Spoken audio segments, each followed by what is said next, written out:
Now to a new FDA mandate that may help people detect breast cancer sooner. So, starting tomorrow, mammogram facilities nationwide will be required to notify patients of dense breast tissue. NBC medical contributor Dr. Natalie Azar is here with more on that. I feel like that there's been rumblings about this for a long time. People wanted this, and now it's been mandated. So how is it going to help women? Well, absolutely. So just to go back, in March of 2023, the FDA issued this ruling that all mammogram providers nationwide needed to communicate both to patients as well as their referring providers whether or not the patient had dense breasts or not. And if they do have dense breasts, that they need to potentially seek out a consultation for additional screening.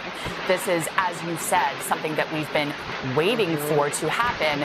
And the FDA basically said you have got 18 months to implement this. Starting tomorrow, all providers nationwide must now be able to do this. So I learned something new this morning. I thought dense breasts were often would hide cancer signs on a mammogram, but they also could be the cause of the cancer.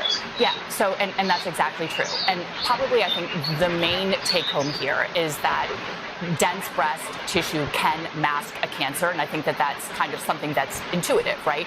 Dense breast tissue, I think we have a really very important image to show our viewers.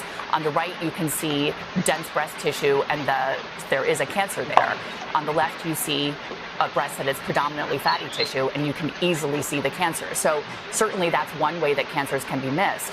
But that glandular tissue, that fibrous and glandular tissue that makes up that dense breast tissue, there's a higher risk of developing cancer in that tissue as opposed to just fatty tissue in the breast itself. So if you have dense breast, does that mean automatically you should be getting an ultrasound? So, and this is the tricky part. The communication to patients that they have dense breast tissue, there is a higher risk of cancer. Supplemental screening is definitely recommended, and by that we mean doing ultrasounds or mammograms. The problem is that there is no FDA legislation right now, or regulation, I should say, that requires insurance companies to pay for that supplemental screening. So while this is a very, very important first step, that we're really acknowledging that dense breast tissue is a risk factor for increased cancer risk, I should say.